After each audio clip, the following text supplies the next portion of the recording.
Podcast.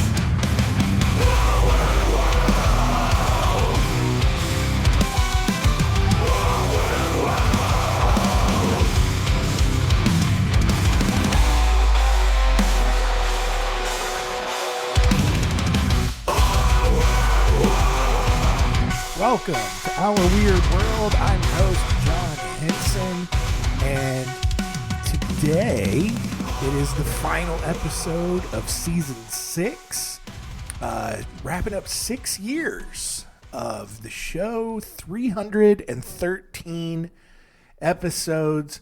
It has also been, this is how I always remember it, it has been 313 weeks since COVID became a thing, like officially, like when the shutdowns happened and all of that. Anyway, that is just how we keep track, kind of.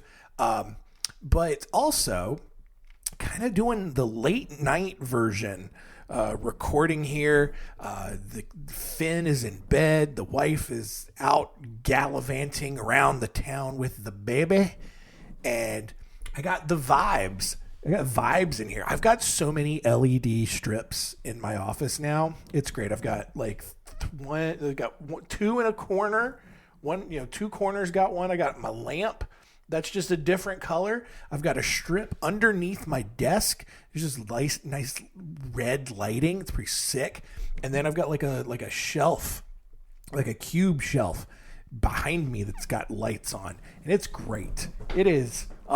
The vibes, immaculate. This is the life this is what I'm doing with my adult money, basically, is the takeaway from that. But today, this episode, maybe you're listening to it at night, but probably listening to it sometime in the morning. Today, we're wrapping up season 6 with the story of Colin Batley. So last week, it was crazy little mini cult. This one, very similar, but gonna be way, way darker. So get ready.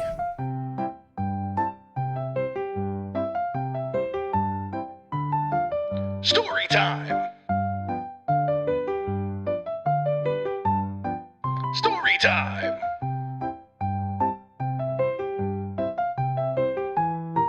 Story time?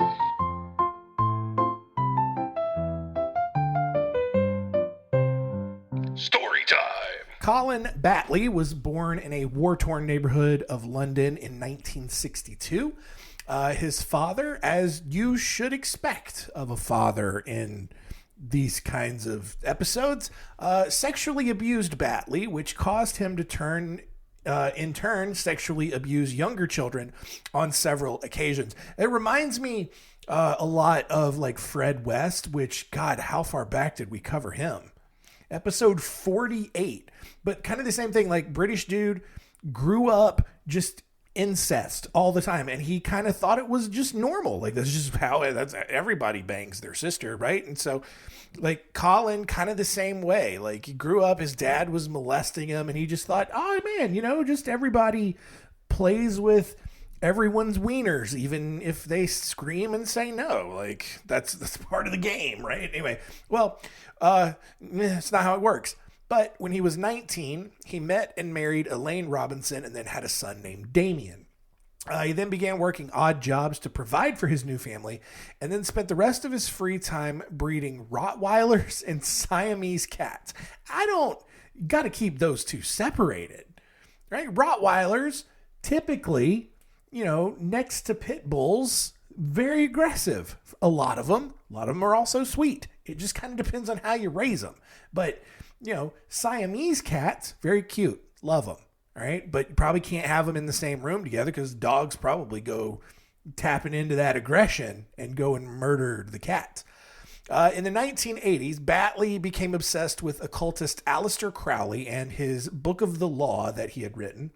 Crowley, he's a crazy dude. Like, he was an occultist, novelist. Like, he founded the religion of Thelema, and it was basically just making it all up as he went along. I don't really know that he was taking himself seriously. Maybe he was, I don't know, but he kind of, was basically saying, like, he identified himself as a prophet and was going to guide humanity to the Aeon of Horus in the, I don't know, all that kind of, just really weird new agey occulty kind of stuff. Right. And his book of the law, the big thing from his book of the law was do what thou wilt. And Batley really hung on to that, and you'll see why here in a second. Basically, Batley kind of took that phrase, do what thou wilt, and came to believe that that phrase gave him permission to do whatever he wanted to do, especially sexually.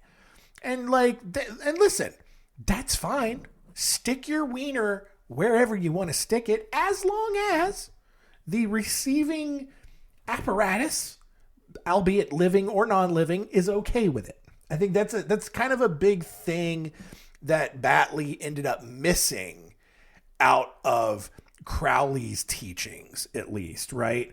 It doesn't, because here's the thing. Do what you want, all right? That's fine. All right, well, I want to stick my wiener in your butt. All right, well, what about me?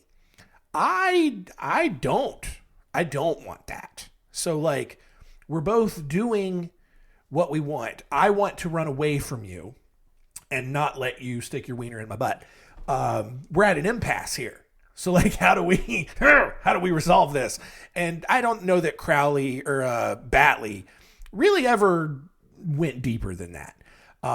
He eventually introduced Crowley's works to his wife, Elaine, and she was super into it and then told her friends about it. Soon, Batley had kind of formed this small book club dedicated to the Book of the Law, where he would give long, rambling sermons based on his interpretation of the book. And already, out of the gate, cult. Right, just already. Batley quickly became the ultimate authority and interpreter of the book, and his new followers gladly accepted it, because they did what they did, or whatever. He declared himself the Prince Priest and claimed that he had a direct connection to the Egyptian gods mentioned in Crowley's Thelema religion. Thelema? Something. I don't know. He then explained, just to make sure everyone knew he was going to be a cult leader here, he explained that to serve those Egyptian gods was equal to serving him. And there it is. All right. We're full cult mode. So members of this cult soon received purple robes and were required to attend very elaborate ceremonies. Everyone was then required to be naked underneath their robe, and once the ceremony had been completed, everyone was then to engage in the orgy that followed. Ew. By 1997, the church, as they called themselves, had 17 members, and several of the women members of this cult had moved with Batley to the village of Kidwelly, Wales, about 200 miles west of London, in order to escape the high cost of living in the city. The group all somehow found several adjacent houses in the same cul-de-sac and basically immediately had their own little cult compound. Batley's home, which was guarded by 2 Rottweilers, of course, became known as the Temple. Although neighbors regularly saw the women in the church engaging in lesbian acts together and also dealt with the group's elaborate parties and hours-long fireworks shows, no one really had the nerve to ever ask them, hey, what are you guys doing? What was all this about? And I can't believe that, right? Because, listen, what you do behind closed doors and maybe open windows and maybe in the yard of your house is up to you. I don't have to watch you do that. All right. I don't have to watch you Stanley Steamer someone else, you want to just in there. That's fine. All right. Get up in there. But the fireworks, that's what would set me off. Right. Cause man, when we were living in Charlotte, in the neighborhood that we lived in, it was every July 4th and every New Year's night without it sounded like our neighborhood had turned into an active war zone. Just hours upon hours of gunshots, celebratory gunshots, and fireworks. That's it. I remember, because I'm a dick, I remember one July 4th. It was 7 o'clock at night. So like the sun, it's still bright out. Like there's still a ton of natural light. Everybody's shooting off fireworks anyway. And I decided to take our dog for a walk, which was dumb because she was already scared out of her mind anyway. And a firework exploded probably like 50 feet in front of us. Not up in the air, like street level. And then just like the smoke is everywhere. And it's just like that I can't escape because I can't just go in my house and not hear it. Like I can go in my house and not hear people across the yard or in their house doing it, hopefully. But like I can't get away from the fireworks. All right. That is loud. It's obnoxious. And to do hours long fireworks shows on a regular basis, I'm going over there at some point and be like, hey, what is this all about? Like, it's a Tuesday. We're not even celebrating a holiday. You're just shooting off all of these fireworks for what? Oh, you serve some Egyptian god, but also you? And also, why are you naked right now? Why is your wiener hard? What am I? I'm not part of this, man. Look, just tone it. I've got to get up and go to work in the morning, and I can't sleep because you just keep fighting. Anyway, I was combining worlds there for a second, blacked out. Anyway, one of Batley's followers, Jackie Marling, actually left her husband and brought her 2 daughters with her to Kidwelly to worship Batley. And that's not going to end well, but I'm not going to get ahead of ourselves here. Her oldest daughter, 7-year-old Annabelle, who has since remained anonymous for very obvious reasons that you will soon learn about. Annabelle was kind of the nickname that investigators and reporters gave to this girl. But Annabelle, 7 years old, catches Batley's eye. It's brace yourself because you are not prepared for the things that you're about to hear.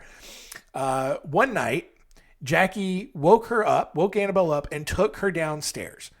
Once she was there, Batley was seated in the dark and commanded them both to approach him because he's like the god. He's like the prime Egyptian god and they got to worship, whatever. As Jackie kneeled in front of Batley, he explained that Annabelle would need to, quote, find her way to the palace to avoid eternal abyss. He then continued droning on and on about her true will and how the church would guide her and how she needed to learn what was expected of her and blah, blah, blah, blah, blah, blah, blah. He's very long-winded. But then when he was finally done talking, and again, this is like in the middle of the night, he made a gesture to Jackie. Annabelle's mother, by the way, let's make sure we're still aware of this, made this gesture to Annabelle's mother. And he pulled down his tracksuit pants. And then moments later, Annabelle watches her own mother start giving a mouth hug to Batley's wiener. And that, you can't, not in front of your kids. And then when they're done with that, Batley announced that he would, quote, have her, meaning Annabelle, after she started her period and then send her back to bed. What? Like, that's not a necessary thing to tell a little girl. Because she has no idea what's going on. Right? She's a 7-year-old kid just watching her mom go on this dude's wiener. And then the dude is just like, yeah, I'm going to have you after you start your period. What's a period? Oh, you don't want to know. It's just like, ew. Gross. So as time went on, Batley, let me back up for a second. It's not like this dude looked like Brad Pitt or insert any sexy man here. All right. He basically looked kind of like a toothless, methed out version of Quentin Tarantino. All right. And that's who these women are serving and are all about. And I don't get it, man. But he started to implement some of the same sort of weird rules that you would expect to find in a cult. For example, he was still really hung up on do what thou wilt, except you can't drink, you can't do any kind of drugs, you can't swear, you can't intermingle with non-members, you can't go into bedrooms belonging to the opposite sex, and you can't look Batley directly in the eyes. Otherwise, do whatever you want, except for like those 8 things. Another one. Every house was required to have a golden mask of a man with a long beard, as well as imagery of other Egyptian gods and hieroglyphics. And another one, no one could turn their back towards those sacred Egyptian objects. So basically, if you were in a room that had one of these, you had to walk backwards out of the room. So dumb. Well, when he wasn't being served by his harem of followers, Batley was collecting their government welfare checks and spending the money to cover the rent payments for their homes, various shoddy home improvement projects, and whatever else he wanted to buy for himself. Not the rest of the group. Why would he do that? The women were given a stipend of £50 every 2 weeks, which wasn't nearly enough to cover any kind of basic needs. I mean, it's $25 a week for food. And, lodging is taken care of fine, but transportation, any other kinds of needs that they have, I don't know. He also began claiming that their church was part of a larger organization, but that an ongoing conflict being masterminded by very powerful people could result in their assassination if they strayed too far from him. Sure. On the bright side, he did begin taking everyone on an annual vacation to Disneyland Paris. So, he is saving some of the welfare checks. And he's taking everybody to Disneyland Paris. So, the silver linings, I guess.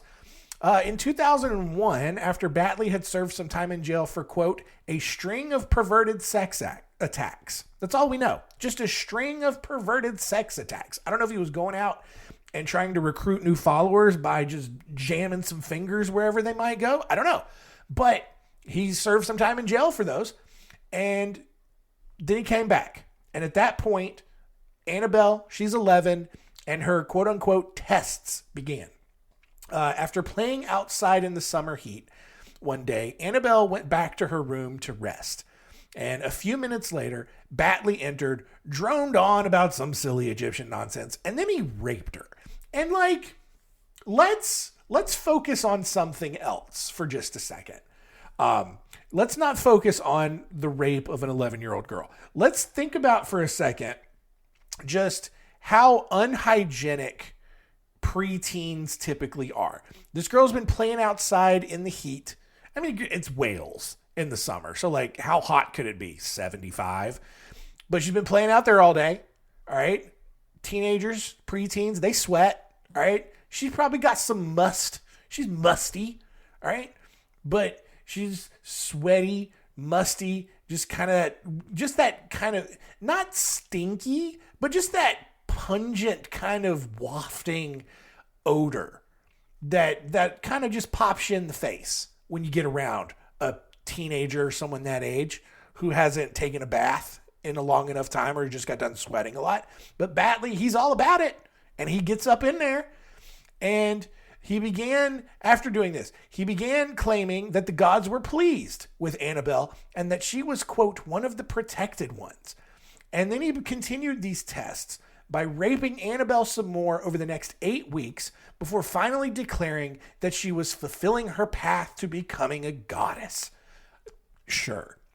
Once these tests were complete, Annabelle was then required to attend the church's meetings, which were held every Sunday at noon and mostly consisted of the women that Batley was actively having sex with, just continuing to have sex with him. During each meeting, everyone would take turns reading from the book of the law, which was then followed by a Q&A with Batley, who would just ramble on forever, answering questions that he didn't really know the answer to. He's just going to keep talking until people nodded enough.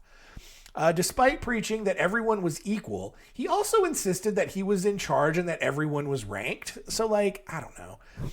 Any question that Batley didn't have the answer to was just claimed as church secrecy, which is convenient. Alternatively, Batley would sometimes just forego the Q&A period and berate members who had misbehaved during the week, especially if it was his own sons who he would just openly call gay. After 7 hours of this, whether it's Q&A or just calling his sons gay, what is this gay wad doing over here? Yeah, you can't get your... Anyway, after 7 hours of this, the orgy would then begin. Because remember, he's always doing the orgy. In 2014, Batley approached now 14-year-old Annabelle with a new round of tests to teach her the ways of the Scarlet Woman. It was this figure from Aleister Crowley's writings that represented the ideal sexually liberated woman.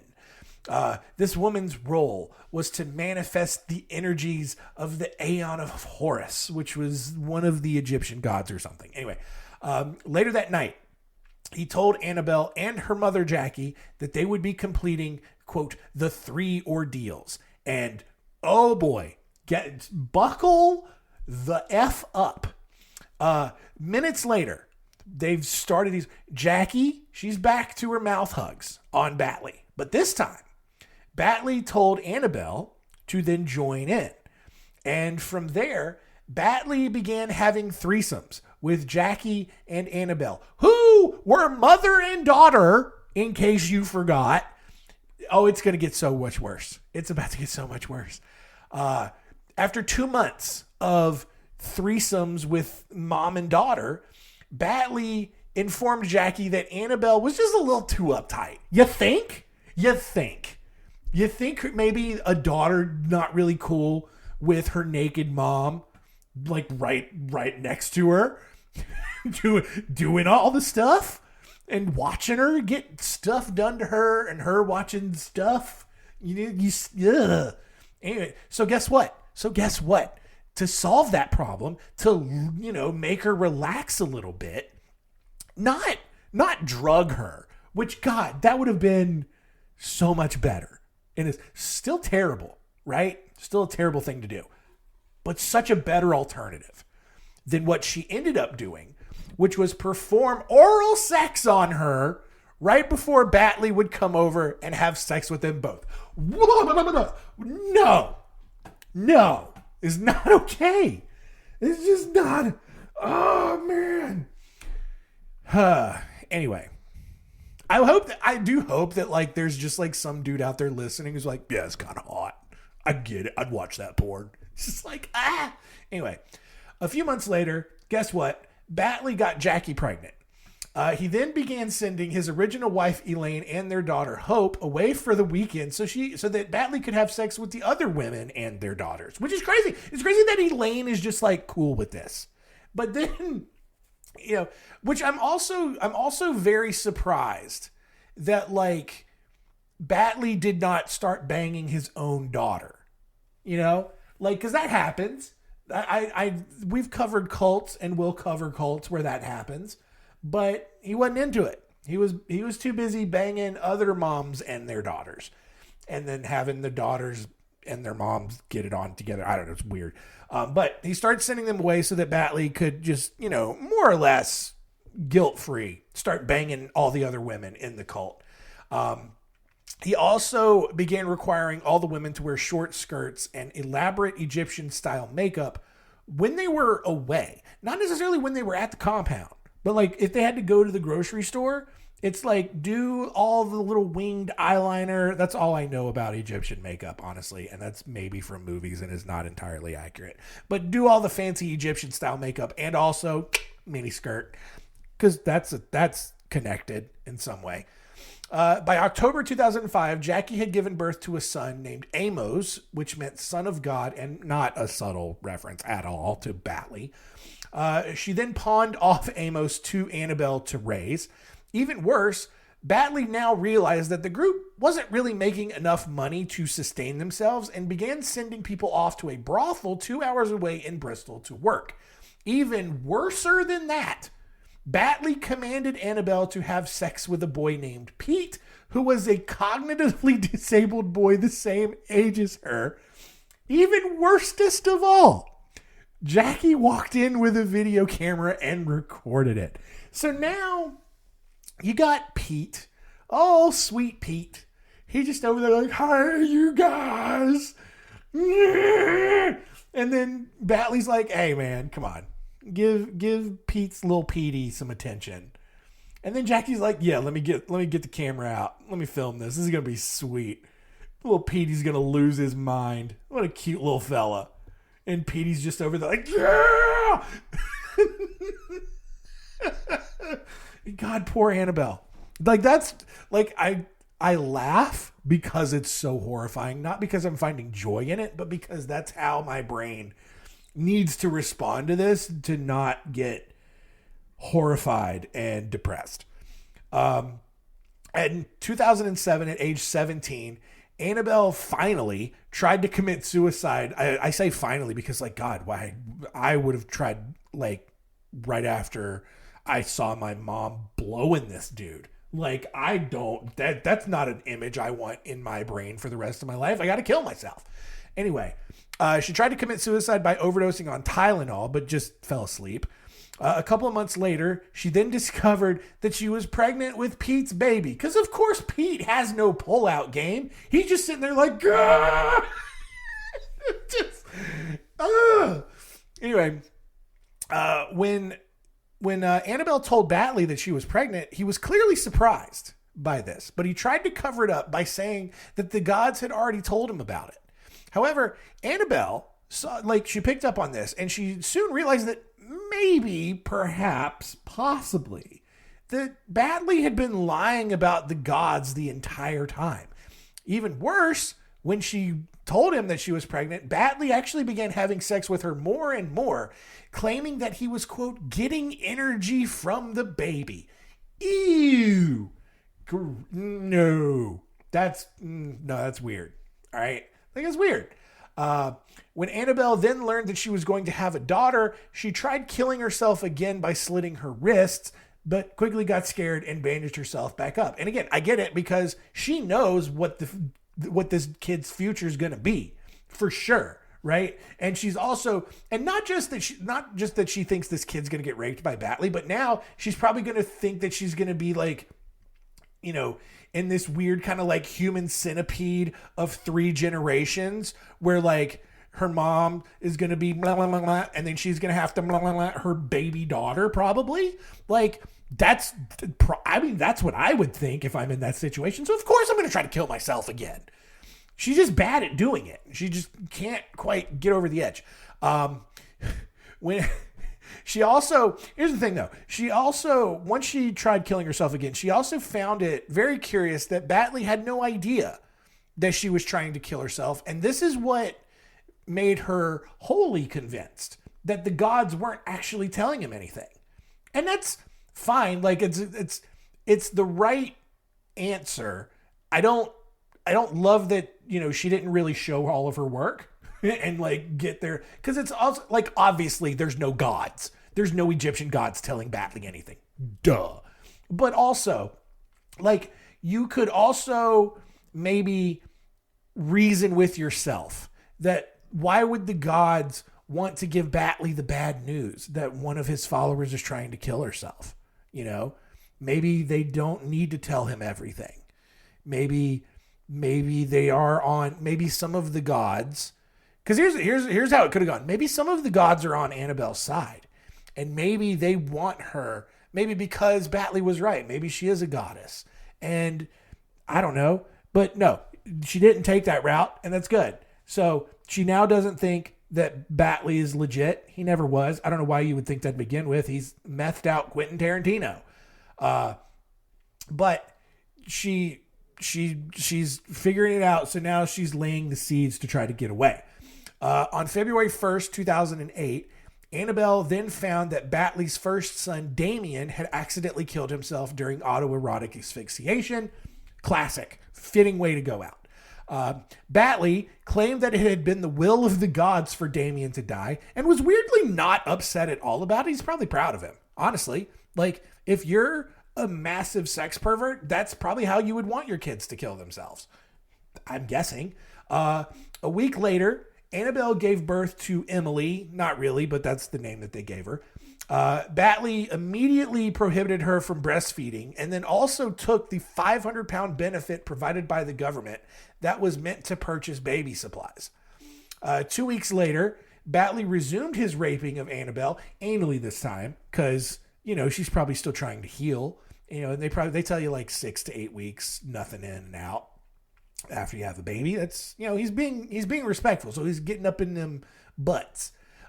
He also forced her to get a tattoo of a scarab beetle on her left arm, which the scarab beetle, one of the, I guess it's another symbol for something. There was meaning behind it. He also told her that she would now be working for the church on the weekends with the other women at the brothel in Bristol, which would prove her devotion and gain her entry into the palace. What's the palace? I don't know. I mean, it's like their heaven. He then explained that she needed to sleep with over 1,800 different men to ascend to the next level. And that's a lot. Like, listen, I'm not here to judge, all right?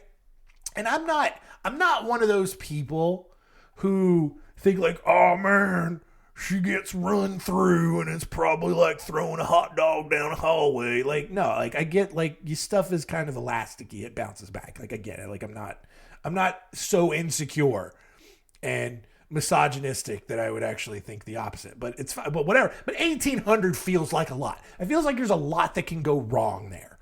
You do something 1,800 times.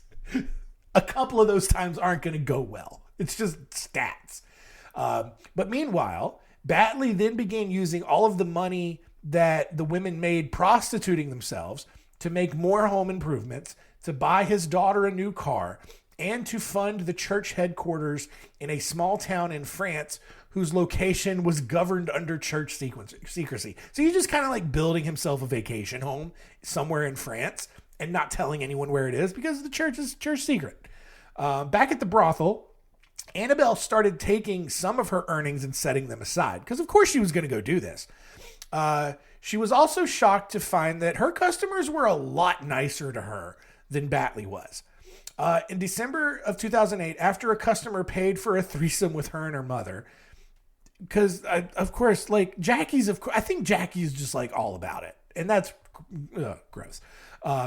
But Annabelle, after this, decided to make a plan to escape because she's probably getting tired of doing it with her mom. This is not like, I don't know that she's ever had a sexual encounter with someone that she actually was attracted to in her life. Because think about it. It's been Batley, it's been Petey's little Petey, and it's been her mom, and it's been all of these dudes at a brothel. And that's it. So like, oh God. So she recruited a guy named Thomas, who was the son of one of the women in the cult, who had also become disillusioned with the act of giving over all of his money to Batley. And together, the two contacted Annabelle's stepfather, Alan, in Carmarthen, 30 minutes from Kidwelly.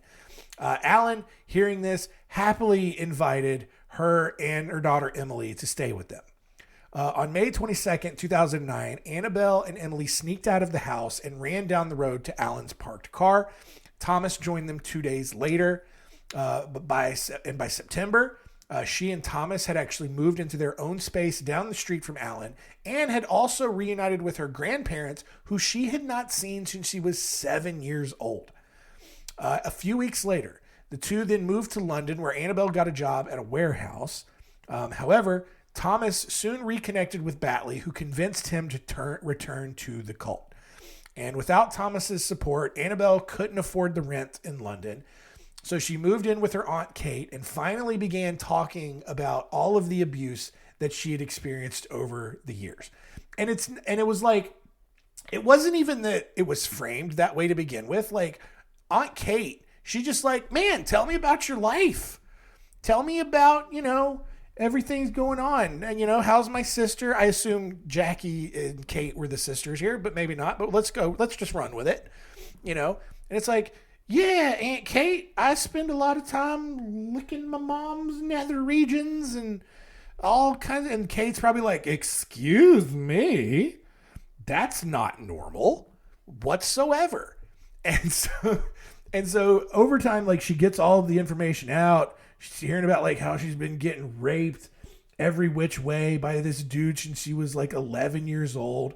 And she explains her, he's like, Annabelle, babe, you've been raped, and that's super wrong, and it's super illegal. And Annabelle was very shocked by this. She had no idea. Like, she just thought it sucked, and that's just part of life, and that, you gotta grin and bear it. But it's morally wrong and also illegal. What? Who knew? After a brief and totally understandable spiral into some cocaine abuse, Annabelle finally reported Batley and the cult to the police in 2010. After 3 days of constant interviews, police in Wales arrested Batley and Jackie the next day.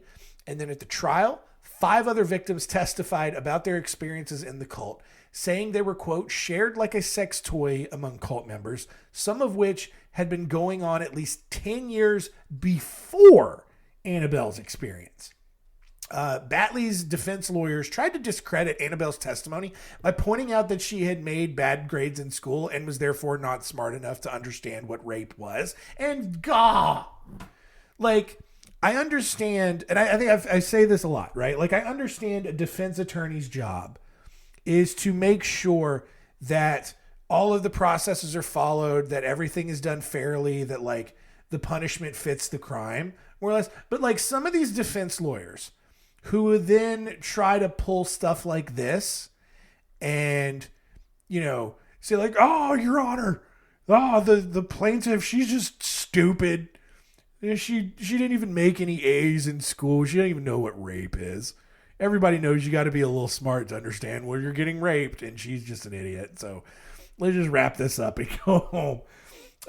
Batley also denied everything and instead claimed that he was a Mormon rather than a fan of Aleister Crowley's, because, you know, that's the opposite. After a month, Batley, his wife Elaine, Jackie, and one other woman were found guilty. Batley was given an indeterminate sentence with a minimum of 11 years, but would likely spend the rest of his life in prison. Annabelle went on to pursue her dream of being a caterer, where she met and married a man and had a son in 2014. So happy ending for Annabelle. Her mother, Jackie, was released from prison in 2017 after only serving 6 years. And as far as I can tell, Batley remains in prison.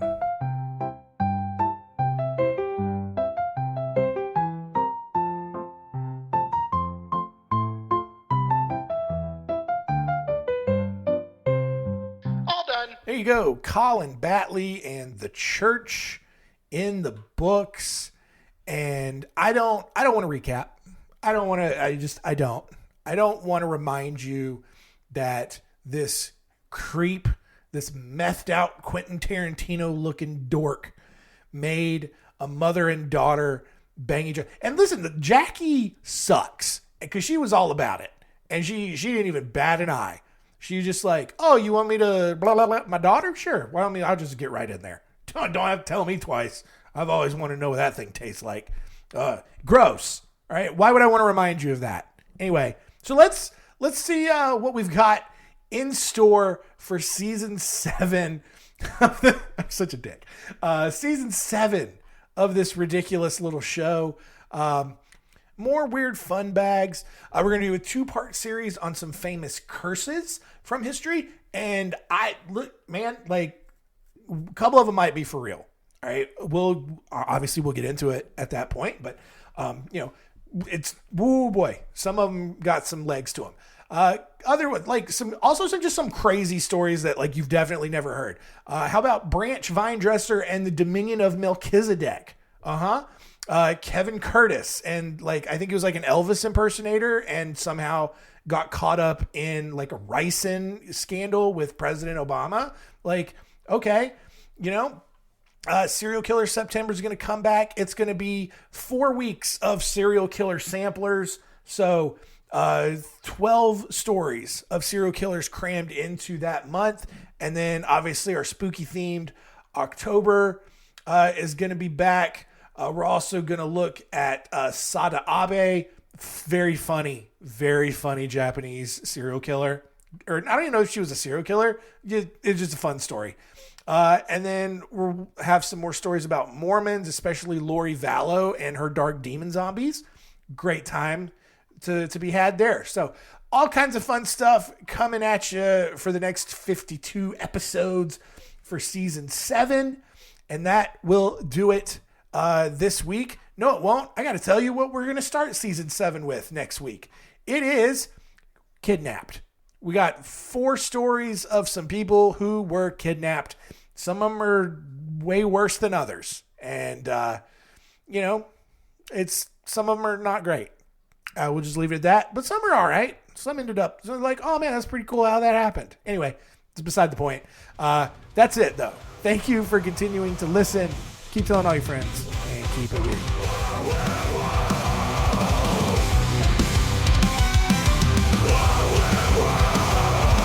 This is a podcast